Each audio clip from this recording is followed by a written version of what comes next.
Clearly, Operation Barbarossa and the subsequent clash on the Eastern Front were the backdrop of the wildest scenes of World War II. When Hitler decided to invade the nation led by Joseph Stalin, he anticipated a quick and easy victory, but encountered a real hell that ended up consuming countless soldiers' lives.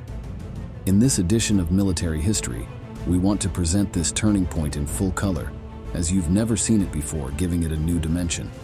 Prepare to experience the conflict firsthand. Amongst the land, fire, blood, and fear. Let's begin this impactful presentation. The relationship between the Third Reich and the Soviet Union was a decisive factor in the development of World War II. In the 2 years leading up to Operation Barbarossa, both countries had signed political and economic pacts for strategic purposes. Despite the vast ideological distance and Hitler's declared intentions to expand eastward, in 1939 they formalized the well-known Ribbentrop-Molotov Pact, named after the foreign ministers of each nation. In this document, Germany secured the neutrality of the Soviet Union in exchange for ceding half of Poland, Bessarabia, and the Baltic states. Additionally, the Soviet Union claimed control of the Dardanelles Strait, Finland, and the possibility of opening bases in Denmark. Essentially, Eastern Europe was divided between Moscow and Berlin. Steadily, his armies were redeployed to the east and re-equipped for what would be their greatest challenge.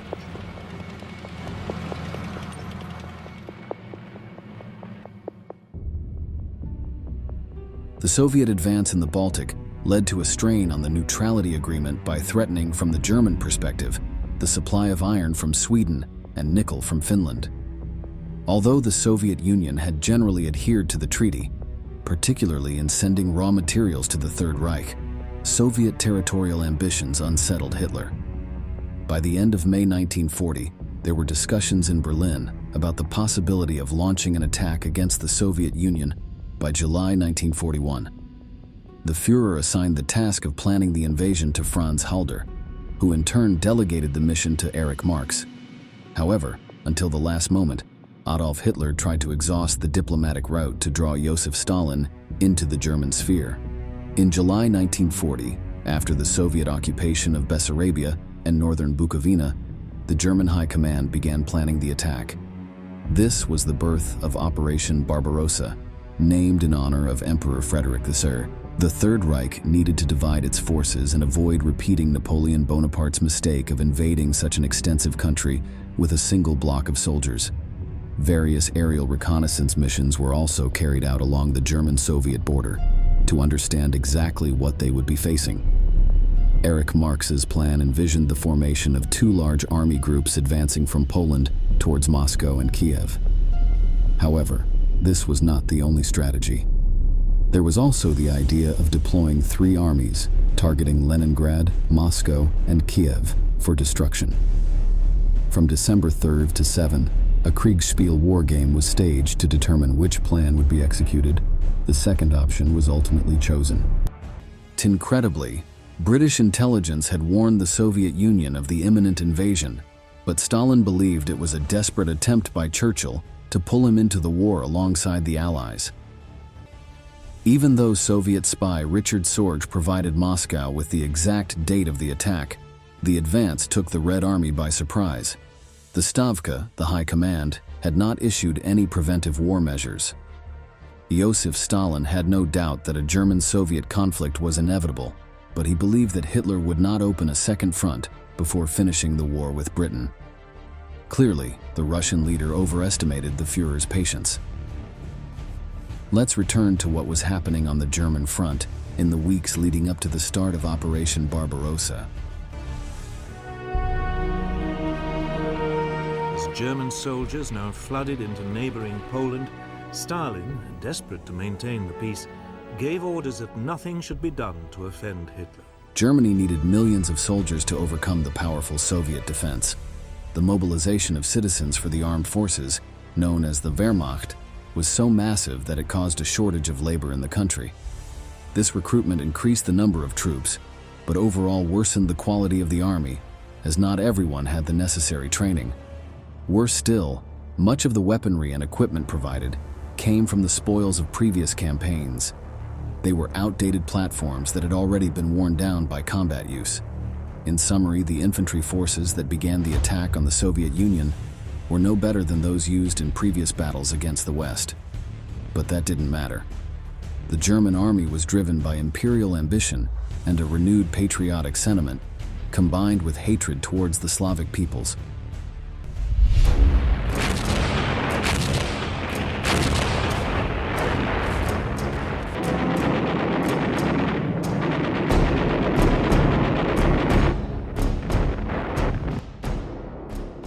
In the early hours of June 22, 1941, more than 3 million German soldiers crossed the border to invade the socialist giant, led by Joseph Stalin. There was no declaration of war. It was a direct stab at the heart of Moscow, with the intention of ending its power once and for all. Since that June day, Eastern Europe became the stage for some of the bloodiest and most savage battles of World War II, with numerous crimes that horrified the world for years. The coordination between the Wehrmacht's ground and air forces allowed the Germans to quickly defeat the surprised Soviet border garrisons. In less than 24 hours, the Germans managed to advance between 10 and 60 kilometers. In contrast, the Soviet units were poorly coordinated, primarily due to the oversized Red Army, the lack of competent officers, and delays in political response. It was clear that the Third Reich began Operation Barbarossa with a winning hand. But to be victorious, much bloodshed still lay ahead.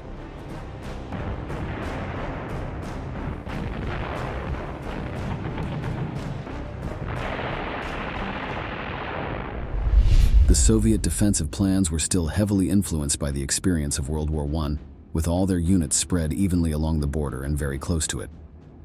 One of the problems with adopting a defensive position is being able to halt the breakthrough at the point where the attacker can concentrate all their forces. There were no reserve troops in the rear to quickly close the gaps in the front, allowing the Germans to penetrate at full speed once the invasion began. In the following months, the international map of the conflict was reorganized. The Allied and satellite countries of the Third Reich declared war on or severed ties with the Soviet Union. Italy and Romania did so immediately on June 22nd. Within a few days, Slovakia, Finland, Hungary, and Vichy France joined the list of Moscow's enemies. But not all news was bad for Joseph Stalin. The governments of the United Kingdom and the United States declared their support for the Soviet Union. Thus, the final map was formed, pitting the axis of the Third Reich against the Allies. Hitler's panzers were soon thrusting deep into Soviet territory. Within 2 days, the panzers had penetrated more than 50 miles. Ill-coordinated Red Army counterattacks were swiftly brushed aside.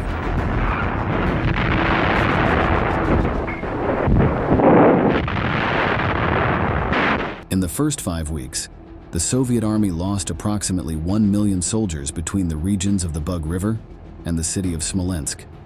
Many units were trapped and encircled between the German columns, and soon, with no supplies or communication, they opted to surrender, unaware that their fate lay in the infamous concentration camps. Russian tanks quickly exhausted their supply of armor-piercing ammunition and were powerless to halt the German panzers. However, during Operation Barbarossa, there were no significant clashes between enemy vehicles, as the German divisions were ordered to advance at full speed. This terrifying situation caused panic among the Soviet civilian population, but Moscow's soldiers were unwilling to be subdued by an invading force. Historically, one of the strongest links within the Russian army has been its numerous and tenacious infantry. During Operation Barbarossa, it was the foot soldiers who bore the brunt of the Third Reich's assault. In the first 3 months of the German offensive, the USSR lost over 100 rifle divisions. Many of these soldiers were from the last draft of the spring and had little training. The basic weapon of these troops was the Mosin Nagant 1890-1930 bolt-action rifle, chambered in 7.62 millimeters. It was a robust and accurate platform, complemented by the semi-automatic SVT-40 rifle, also in 7.62 millimeters. With these two weapons, tens of thousands of Germans were brought down while the country organized its defense with powerful state-of-the-art armaments.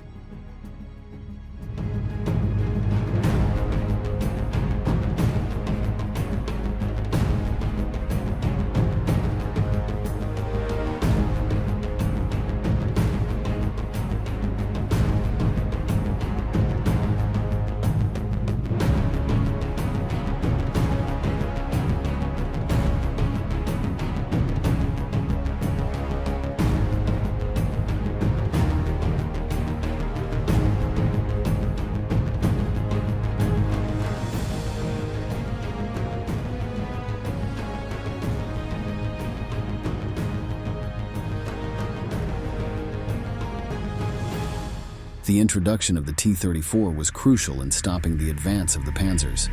The Soviet defensive buildup ran parallel to some truly negative symptoms within the Third Reich. The German military industry struggled to supply the troops at a good pace for such a large-scale undertaking.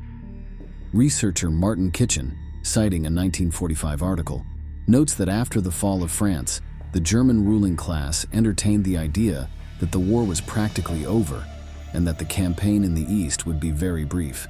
For this reason, no long-term plans were made. According to the article, by December 1941, Germany was producing 30% less armament than the previous year. In contrast, their communist enemy continued to build rifles, artillery pieces, and armored vehicles without pause. From the start of the offensive, some of the most savage crimes of the entire conflict were recorded, extending beyond the battlefield. The Germans considered Slavs to be an inferior race that needed to be exterminated. Additionally, Russian women were sexually abused by German troops, who viewed and execution as a right acquired by the powerful Third Reich. Each conquered town was subsequently destroyed, leaving no trace that people had ever lived there.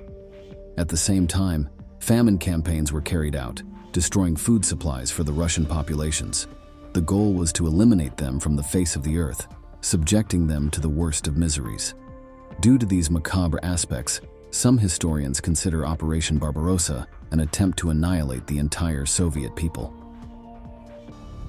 After a brief illness that kept Hitler away from meetings with the Army General Staff, an internal crisis erupted within the Third Reich.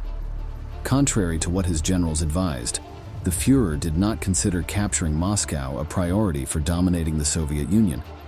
On August 18th, a group of advisors tried to persuade Hitler to resume the offensive against the capital. They needed to act immediately, as the soldiers were unprepared for the harsh winter, which begins at that latitude 5 weeks earlier than in Ukraine. They believed that concentrating troops would enable them to finally capture Moscow. Hitler, however, countered that the panzer divisions were advancing too far from the infantry and were ineffective at encircling the enemy, who frequently managed to escape from the encircling maneuvers. To settle the matter, Hitler issued Directive No. 34, ordering a halt to the advance on Moscow and transitioning to a defensive posture, holding the ground already conquered. This mistake proved fatal for millions of soldiers. As time passed, the German offensive line became increasingly dispersed, diluting the effective power of their troops. Despite the initial impact and the significant victories achieved in the first month of Operation Barbarossa, Soviet morale had recovered, and by August, there were signs of a significant strategic improvement.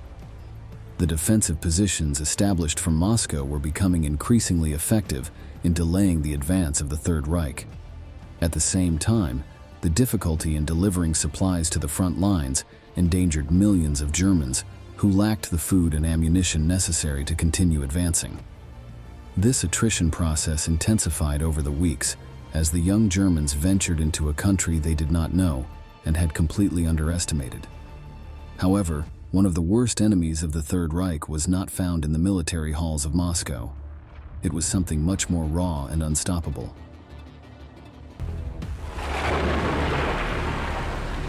But the real obstacle to German advance would be the weather. On October the 8th, heavy rains set in. German vehicles soon became bogged down in a sea of mud.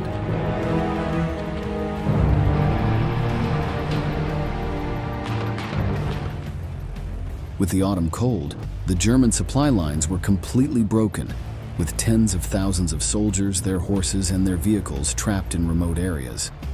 The ground gradually began to be covered with snow, and nights became a torment for anyone without blankets or thick clothing to endure the low temperatures. As the weeks went by, conditions worsened for Hitler's men. The brutal Russian winter arrived, rendering a portion of the German armament unusable. The Führer had expected the offensive to be a matter of weeks and had not anticipated the need for special equipment for the cold. Another advantage was that Soviet soldiers were prepared to survive the Siberian temperatures.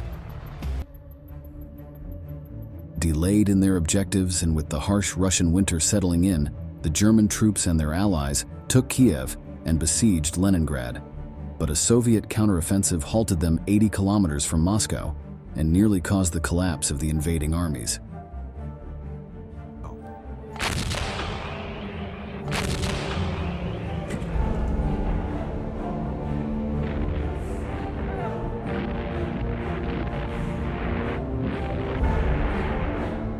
The failure of Barbarossa sealed the fate of the Third Reich. The German forces achieved significant victories, occupied some key economic areas of the Soviet Union, and inflicted numerous casualties on the Red Army. Despite these early successes, the German offensive stalled at the Battle of Moscow in late 1941, and the subsequent Soviet counteroffensive pushed them back about 250 kilometers. The Germans had expected a rapid collapse of their enemy, as had occurred during the invasion of Poland, but the Russians were able to withstand the heaviest blows from the German Wehrmacht. The conflict thus bogged down into a war of attrition, for which the Germans were not prepared. After this defeat, the weakened forces of the Third Reich were no longer able to conduct major attacks along the entire Eastern Front. Subsequent offensives to regain the initiative and penetrate deep into Soviet territory, such as Operation Blue in 1942 and Operation Citadel in 1943, ultimately failed, resulting in the retreat and final collapse of Berlin's army. Of course, the effects were not only political. The brutality of these battles was reflected in an unprecedented death toll. Combining both fronts, approximately 600,000 people, both civilians and military personnel, died. It was a bloodbath that affected the demographics of the warring parties and shaped the course of the war until its conclusion in 1945. The Jewish population in territories belonging to the Soviet Union also suffered a severe blow. The German special troops, known as Einsatzgruppen, were ordered to annihilate them, and they did so. Nearly 2.5 million Jews were murdered in pogroms, executions, or by being sent to concentration camps. This figure is brutal. Considering the total number of Jewish deaths was 6 million, this means that around 40% resulted from Operation Barbarossa. The importance of this offensive in the final outcome of World War II is still debated today. For many, Hitler was naive to think he could invade the Soviet Union in record time, not only underestimating its organizational capability and fierce army, but also the relentless climate. Others argue that the problem was not the attack itself, but the delay in invading the socialist neighbor. By 1941, Stalin's government was in the midst of modernization and already had the means to repel the enemy. Perhaps in 1939, the story might have been different. And you? In the year 1945, everyone already knew that Germany was going to lose the war. The Allied forces were approaching Berlin, the last Nazi stronghold from the west, while the Soviets were sweeping through the territory from the east. The city was being bombed daily. Its population was in panic, its troops demoralized, and opinions among the German high command were divided. Hitler and his most loyal men still believed in a miraculous victory, while their more pragmatic generals began to form plans for escape or surrender. Today, in this new episode of Military History, we will tell you all about the confrontation that marked the end of the Second War in Europe, the Battle of Berlin in full color. Since the end of the Battle of Stalingrad in February 1943, German forces had begun to lose territory. the Soviets were advancing through previously conquered countries at great speed. Combined with the Allied invasion of Europe in June 1944, Germany's situation was desperate. Adolf Hitler was behaving increasingly erratically, issuing orders he would later contradict or demanding impossible feats from his generals. The Führer knew that his only chance of victory was to catch the Allies off guard. In December 1944, Germany launched what would be its last major offensive. Known as the Battle of the Bulge, Axis troops managed to surprise their enemies and break through the stagnant front. But the Allies were able to contain the advance, and a month later, the attack had ended. It was one of the bloodiest battles of the entire Second World War. The German army suffered over 75,000 casualties, and its air force was extremely weakened. From this clash, the Nazis began a retreat that would not stop until the end of the war. Let's now listen to a historian talk about this battle. The German attack in the Ardennes could have hit a number of U.S. units, but it hit a completely green one, and that unit melted away in the face of the German attack, and now there's a hole where the U.S. defenses used to be. But despite the clearer path, Berlin was no longer a target for the Allies. They knew the Soviets were closing in, and believed that if both armies attacked the city simultaneously, there would be a great risk of friendly fire. Eisenhower, the leader of the Allied forces in Europe, had promised Stalin he could have the city. Discarding plans for a ground operation, they resorted to aerial bombardment. Starting from 1945, American and British planes began an extensive series of over 80 air raids. At one point, the Royal Air Force bombed the city for 36 consecutive days. The damage caused was extensive. Massive fires destroyed much of the buildings. Tens of thousands of Berliners died, and many more found their homes destroyed. Despite this, the greatest danger for the Germans came from another direction. The Soviets, fueled by a terrible thirst for revenge, were rapidly advancing along the Eastern Front, which stretched over 1,000 kilometers long. By mid-1944, they were already in Poland, the last stop before entering Germany. As they marched, the Soviets encountered evidence of the brutal war crimes perpetrated by the Nazis. In 1944, the first concentration camp, Lublin Majdanek, was liberated. Although it had been evacuated, the Germans did not have time to eliminate all evidence of their crimes. Thousands of prisoners were still there, living witnesses to the atrocities committed by the Nazis.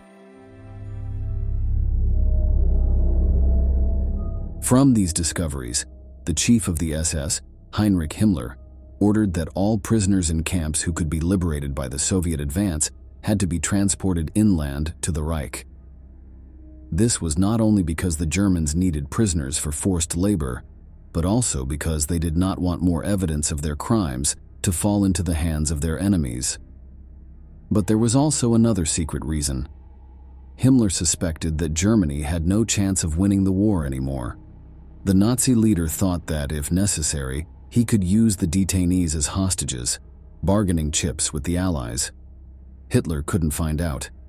Any German showing a defeatist spirit risked being shot. The first transports of prisoners were carried out by trains or ships. However, as winter approached, they began to be done on foot. These transfers became known as the death marches. The detainees, weakened by months or years of inhuman conditions, malnourished and beaten, often could not endure the journey. SS guards were ordered to kill those who were unable to keep walking. Thousands were murdered during these marches. Many others died of hunger, exhaustion, or exposure to cold and snow. In January 1945, the most infamous of these marches took place. 9 days before the Soviets reached Auschwitz, 55,000 prisoners were forced to walk 56 kilometers in the harsh Polish winter. Between 9,000 and 15,000 died or were murdered. The survivors were sent to other detention centers to continue being tortured or to work until death.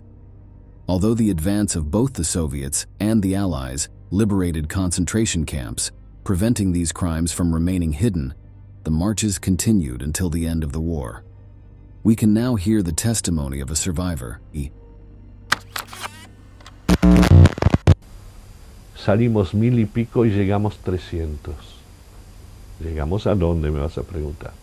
El transporte de la muerte, yo únicamente en la marcha a la muerte, me acuerdo que otra vez utilicé mi política defensiva. No fui adelante, no fui atrás, no fui en el extremo izquierdo, en la extrema derecha ni extrema. Me mantenía dentro de lo posible amontonado con todo para no recibir un bayonetazo en el costado, para que no me maten atrás porque no puedo más. The largest defensive line remaining to Germany outside of Berlin was the Seelow Heights, just 90 kilometers from the capital. Here, Soviet and Nazi troops clashed on April 16, 1945. The battle was one of the fiercest of the war and the last pitched battle. The Germans had a good defensive position thanks to the terrain, but the Russians greatly outnumbered them in men and tanks. After 3 days, and despite the high number of casualties, the Red Army troops led by General Zhukov managed to break through the defenses. Berlin was now just one step away.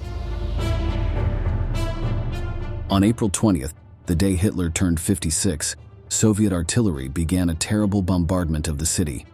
The citizens of Berlin, taken by surprise by the proximity of their enemy, panicked. They weren't the only ones. While German soldiers were ordered to resist to the death or be executed for cowardice, several high-ranking Nazi officers began to plan their escape. In an effort to create a positive image before their enemies, Himmler ordered on April 21st the release of around 20,000 Jews from some concentration camps. In a meeting with members of the World Jewish Congress a few days later, he lied, saying that the crematoria in these centers were built to dispose of the dead from a typhus epidemic. Furthermore, he claimed that these places had a high survival rate, although each person released showed evidence to the contrary. Through Swedish intermediaries, he posed as the provisional leader of Germany, declaring that Hitler would be dead in the coming days and sought to surrender to the Americans. Eisenhower rejected this request, calling Himmler Germany's greatest war criminal. Meanwhile, German troops tried to contain the advancing Soviet forces in the Berlin suburbs, but the small number of soldiers, the poor equipment they had, and the low morale could not withstand the Red Army. Hitler, with his most loyal staff and his lover Eva Braun, was in an underground bunker in the city center. The Führer was in a state of delirium and still imagined that victory was possible. He ordered General Steiner to launch a counterattack that, according to the Nazi leader, would put Zhukov's forces on the ropes. On April 22nd, when he was informed that Steiner did not have the men or materials for such a task, Hitler concluded that everything was indeed lost. In a fit of rage, he blamed his generals for incompetence and treason. Ignoring his men's pleas to flee the city, he declared that he would not leave Berlin until the battle was over. This tirade was portrayed in one of the most famous scenes of the 2004 movie, Downfall. Steiner konnte nicht genügend Kräfte für einen Angriff massieren. Der Angriff Steiner ist nicht erfolgt.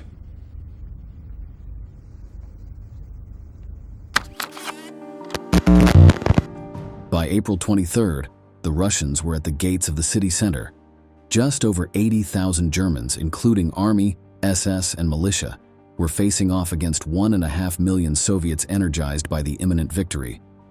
The Nazis had no chance. Many, despite orders to fight to the end, laid down their weapons. Others, however, fueled by blind fanaticism, hindered the enemy's advance. Among them were members of the Hitler Youth, boys and girls indoctrinated from an early age to idolize their leader and give their lives for him. Tens of thousands of them died during the street fighting in Berlin. The German forces were not enough to stop the Soviet advance, and the siege of the city was completed. The Nazis were completely surrounded. Helmuth Weidling, the general in charge of the defense forces, pleaded with the Führer to order an attack to break the encirclement. Hitler turned a deaf ear, oscillating between imagining that everything would go well and moments of anguish when he realized there was no hope. In the following days, while desperate Germans fought with all they had, the Soviets gradually approached the government district of Berlin. We can now hear the words of a historian. Hitler's subordinates are entirely divorced from the reality on the ground because Hitler is divorced from the reality on the ground. Hitler does not comprehend that two Soviet army groups are smashing into the center of Berlin. On April 28th, a report from the BBC informed of Himmler's attempts to negotiate peace with the Allies. When Hitler found out, he flew into a terrible rage, declaring it the greatest betrayal he had ever known. He stripped the leader of the SS of all his ranks and ordered that he be shot. His representative in Berlin, Hermann Fegelein, had tried to flee some time before, but he was discovered and arrested. Upon learning of the disloyalty of someone he had considered his most faithful subject, Hitler ordered his death. Not even being Eva Braun's brother-in-law saved him. In the early hours of April 29th, Russian troops came face to face with the deteriorated Reichstag building, the former seat of the German government. Capturing it would hold a symbolic value for the Soviets, similar to what the fall of Paris was for the Nazis at the beginning of the war. But it wouldn't be easy. Inside were fanatical groups of SS troops with nothing to lose. They knew that falling into Soviet hands was almost a death sentence. After a day of fierce fighting, the red flag was raised on the building's terrace.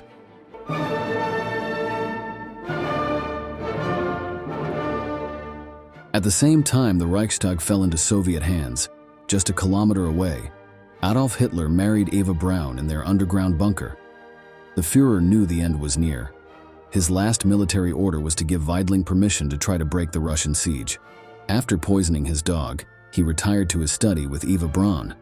Minutes later, the remaining personnel in the bunker heard a gunshot. On April 30th, 1945, the Nazi leader died. He had instructed his followers that his and his wife's corpses should be cremated and buried, as he didn't want his enemies to display them as war trophies. He sought to avoid the same fate as Mussolini, whose body had been mutilated by Italian partisans. Thus ended his 1,000-year Reich. It had lasted only 12, but it caused the deaths of over 75 million human beings. His remains would be discovered shortly afterward by the Soviets, although it wasn't until 1973 that they could confirm his identification. The Allies never found out, leading to various conspiracy theories claiming Hitler was still alive. They gained access to this information after the fall of the Soviet Union.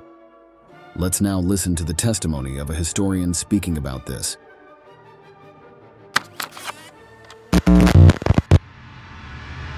Почему Сталин не сообщает союзникам? Warum ließ Stalin seine Verbündeten im Dunkeln? Здесь больше психологии, Das ist может etwas быть, чем, kompliziert und hat psychologische формальной Gründe. логики. Psychologisch, Ein Wissensvorsprung ist знать stets то, von что не Vorteil. знают другие, это всегда хорошо. Es kann immer nützlich sein, ein Обладать тайной, Geheimnis zu которой не haben. обладают другие, это всегда хорошо. Hitler's successor was his friend and propaganda minister Joseph Goebbels. The new chancellor rejected the Soviet demand for unconditional surrender, ordering the battered and few remaining German troops that Berlin must be defended to the last drop of blood. One day after the Führer's death, Goebbels and his wife poisoned their 6 children with cyanide while they slept. Then they committed gunshot. Their bodies were also burned. With Goebbels off the stage, perhaps the last staunch fan of the Nazi Party, Weidling saw no reason for his men to continue fighting a lost war. On the morning of May 2nd, the German troops laid down their arms. Thus, the Battle of Berlin came to an end. It left a balance of approximately 80,000 Soviet and 100,000 German dead. The civilians who lost their lives were more than 120,000. The Red Army, hungry for revenge for the brutal actions of the Nazis in their territory, committed atrocities against the population. In addition to the multiple looting and destruction, it is estimated that between 90 and 130,000 women were raped in Berlin. Many thousands would end up committing due to the trauma caused. The city also faced a food shortage that the Soviets could not solve. Due to the havoc caused by bombing and urban battle, more than 1 million people had been left homeless. Let's listen to the testimony of a German survivor below. And then they came downstairs to the basement, putting this cardboard on the table, telling the people in Berlin, Väterchen Stalin, gave his troops the right to rape, to steal, to kill, to do whatever they want to do. And believe me, they did. The Axis forces would continue fighting in the remaining conquered territories until May 8th, with the unconditional surrender of Germany on this day. After 6 long and bloody years, the war in Europe was over. But there was still work to be done on this front. Hundreds of Nazi generals and leaders had fallen into the hands of their enemies. Most of these would be tried in Nuremberg, but some had escaped. With Hitler and Goebbels dead, Heinrich Himmler became the most wanted by the Allied forces. After the failure of his attempts to achieve peace, he sought to hide from both the Allies and the Nazis. He changed his appearance, cutting his hair and mustache, hiding his glasses, and putting on a black eye patch. He posed as Sergeant Heinrich Hitzinger, a secret police agent who he himself had ordered shot for defeatism. Still in Germany, he was stopped at a checkpoint by 2 Soviets who suspected there was something strange about his behavior. On May 23, 1945, he handed him over to the British, and after routine interrogation, Himmler revealed his true identity. He insisted on speaking with the Allied leaders, but his requests fell on deaf ears. When a doctor was ordered to give him a checkup, Himmler bit down on the cyanide capsule he had hidden in his mouth. Within 15 minutes, he was lifeless. With Himmler's and the capture of other high-ranking leaders such as Hermann Göring and Karl Dönitz, the leadership of the Third Reich had collapsed.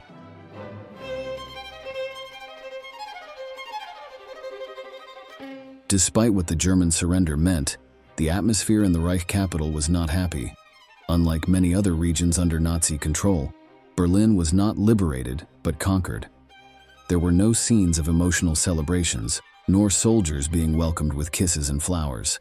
The remaining citizens now had to deal with mourning their dead and rebuilding their lives under the tense joint Allied and Soviet occupation.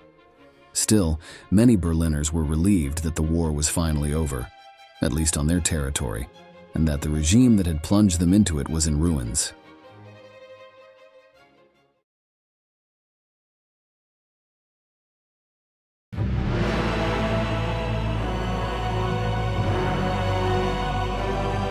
In 1944, Paris, considered one of the most beautiful cities in the world, was completely in the hands of the Nazis. Its citizens had already endured 4 years of occupation, 4 years of suffering at the hands of the Germans and their collaborators. But the winds were changing. The Allies had invaded Europe and were defeating the German forces. The crisis of the Germans was visible to all. The French people, always known for their resilience, felt inspired to achieve their long-awaited liberation, with or without Allied help. Today, in this new episode of Military History, we will tell you all about one of the most inspiring events, which occurred during one of the darkest moments in history, the liberation of Paris in full color. For many historians, the fall of France in 1940 was the event where the world became aware of what was to come. The French command and its allies had underestimated Adolf Hitler, and consequently, the country was in his hands.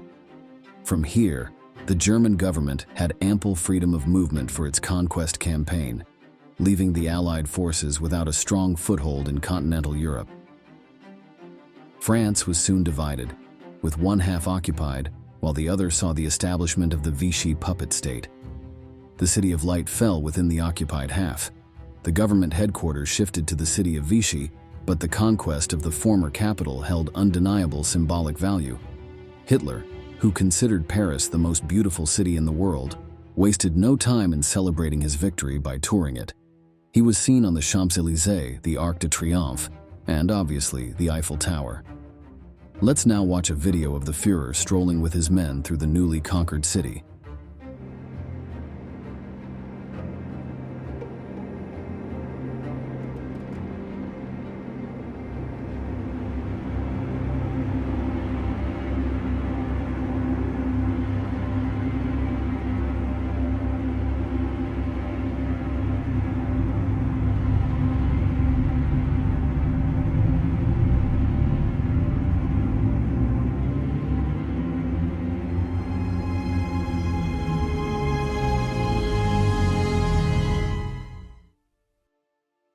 The citizens were subjected to rationing of food and other goods, a curfew that forbade movement in the city at night, and the takeover of the media by the Germans, who began circulating propaganda in their favor. Any Parisian who dared to rebel was harshly suppressed. Nevertheless, the Nazis could not prevent the emergence of civilian resistance. These individuals, called maquis, formed clandestine groups that took sabotage actions against the invaders, sometimes even attacking their officers. Some of them were communists, while others were loyal to General Charles de Gaulle, who served as the leader of Free France. Despite their different loyalties, they were united in their goal of expelling the Germans from the city of London. However, they would have to wait a long time for an opportunity. Next, you'll hear the words of a resistance member explaining why they joined the movement. Si quelqu'un vient chez vous, vous tape dessus, vide votre frigo, bat les gosses et casse tout, qu'est-ce que vous faites si vous êtes quelqu'un d'honorable? Vous les fiches dehors. Hein? Ben, moi, les Allemands, je voulais les fiches d'or. Et la seule façon de les fiches d'or, c'est de les tuer. The opportunity for the French would come 4 years later. Following the successful Normandy landings on June 6, 1944, the Allies were advancing rapidly into the interior of France. The Germans, desperate, tried by all means to control the advance of their enemies, but they were disorganized, and cities that they had conquered years ago were being liberated by Allied forces. Hitler had ordered that only he would make all military decisions, so the Germans were forced to wait for information to reach Berlin and then return to the front. Thus, while they yielded more and more territory, they found themselves cornered by the troops led by Supreme Allied Commander Dwight Eisenhower. In the Falaise Pocket, almost 2 entire German armies were cornered. Desperate, they were forced to retreat in broad daylight at the mercy of Allied aircraft fire. 50,000 men were captured, and although many tens of thousands were able to escape, they had to leave their tanks and heavy weaponry behind. They no longer had any hope of halting the advance of their enemies. You can see below the testimonies of a German soldier and an American soldier narrating the frantic German escape from the Allied encirclement. Many stopped in their tracks and tried to find cover, but it wasn't possible because the fire came from all sides. We were attacking German tank concentrations.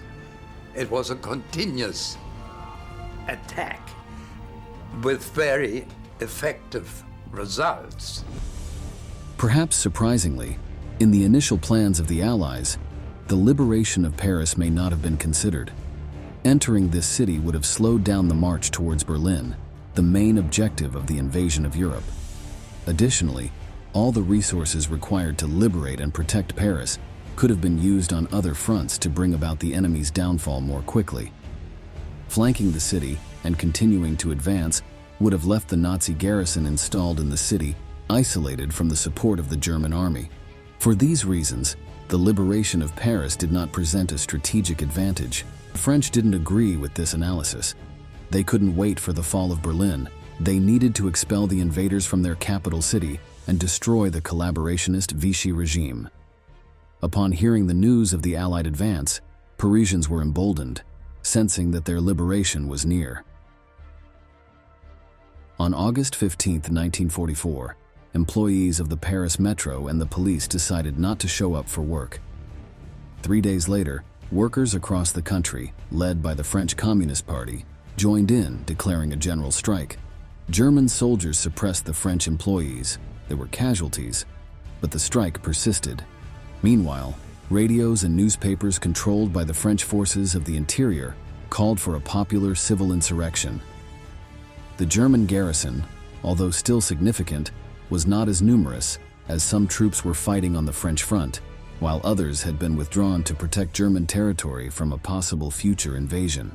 On August 19th, while the Allied troops still hesitated to enter Paris, real skirmishes began between German soldiers and the French population.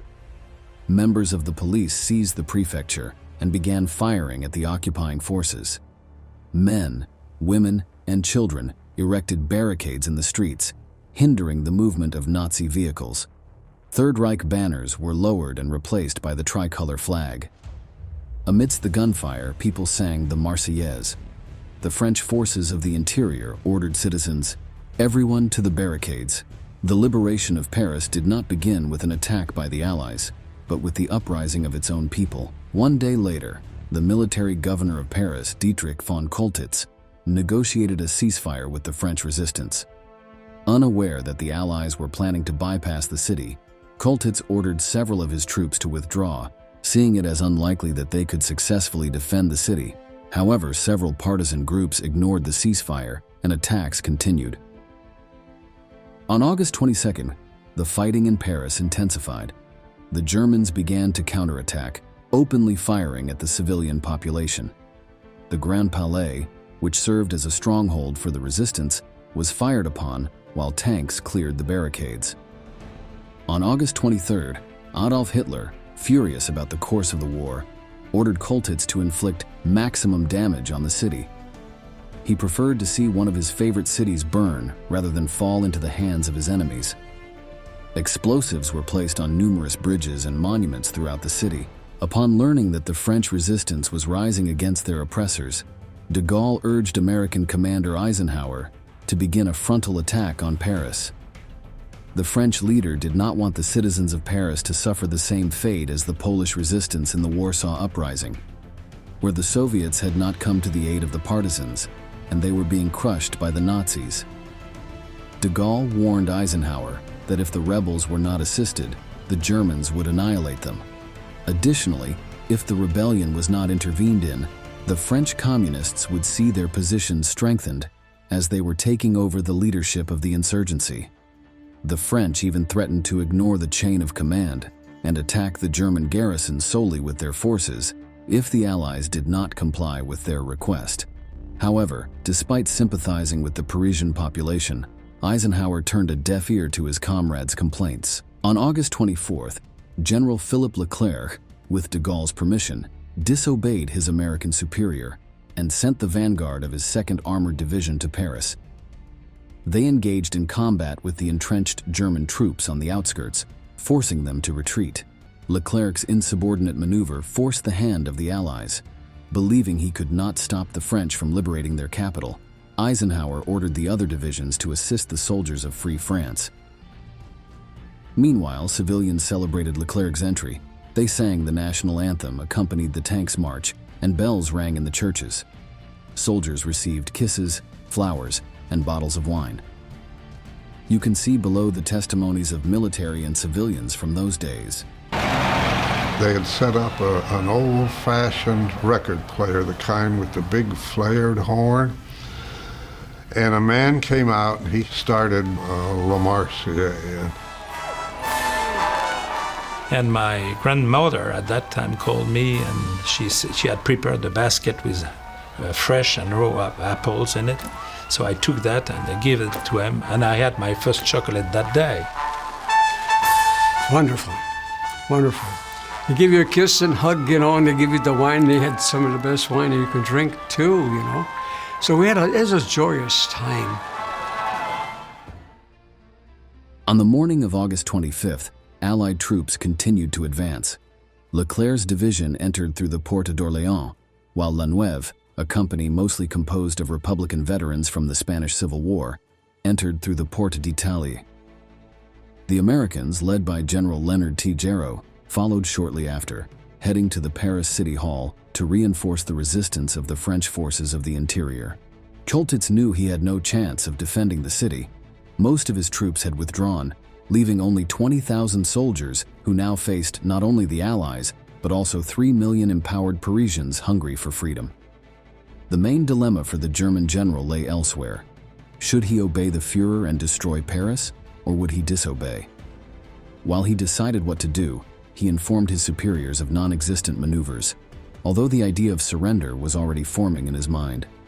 Supposedly, at the same time that the Allied attack advanced towards the city center, Hitler called Choltitz and asked, "Is Paris burning?" His response is not known. In the afternoon, Choltitz's headquarters was assaulted, and the German commander was taken prisoner. Around 3 p.m., in front of General Leclerc, Choltitz signed the surrender of the German occupation forces. After 4 long years, Paris was free. Choltitz, for disobeying Hitler's orders became known as the Savior of Paris. According to him, destroying the city would have been an evil and shameful act against a city that is a cradle of culture.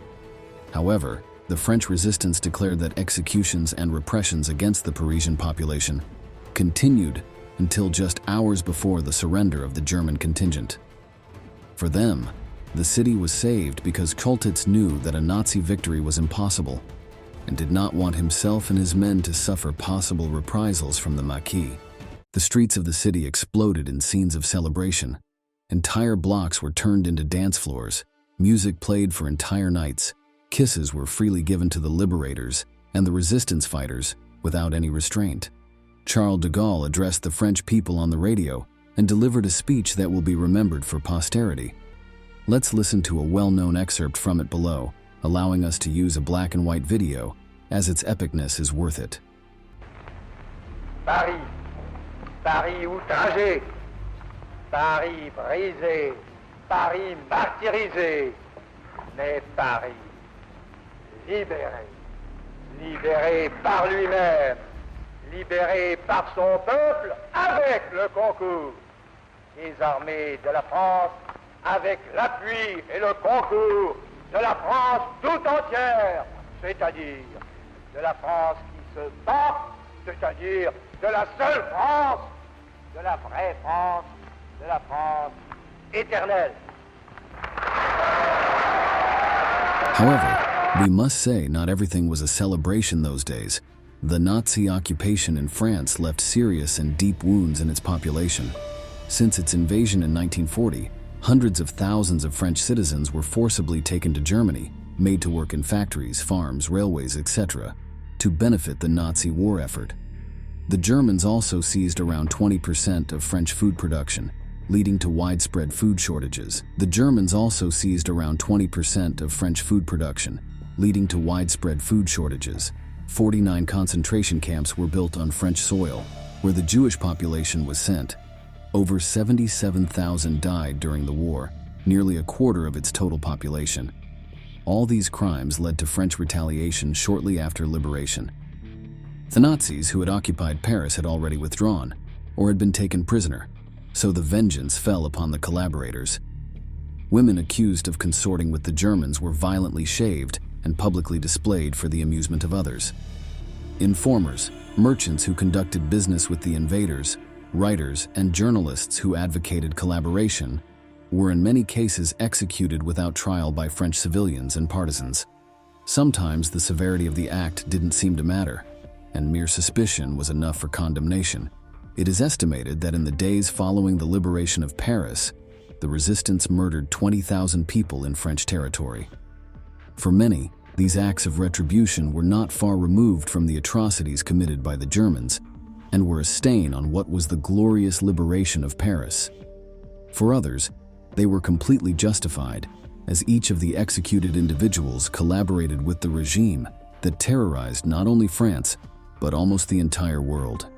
There were also political trials. Philippe Pétain, hero of the First World War where he earned the nickname Lion of Verdun, was the one who signed the armistice with Germany in 1940. In his words, to prevent the destruction of France's rich heritage, he urged the people to collaborate with the Germans. He was found guilty of treason, and only de Gaulle's personal intervention prevented his execution. Nevertheless, he spent the rest of his days in prison. Pierre Laval, the Prime Minister of Vichy France, was not so lucky. After the war, he was executed by firing squad. For most French people, August 25th was a glorious day. In the days that followed, the Allies marched with their victorious troops throughout Paris, starting from the Arc de Triomphe and proceeding down the Champs-Élysées. It is estimated that 2 million people witnessed the parade, 2/3 of the city's population. De Gaulle's victory legitimized his provisional government, replacing the fallen Vichy France and uniting communists, anarchists, nationalists, and others under his banner, at least for a time. Below, we can see the people's celebrations in the recovered streets of Paris. The thrilling music of the Marseillaise takes on new meaning.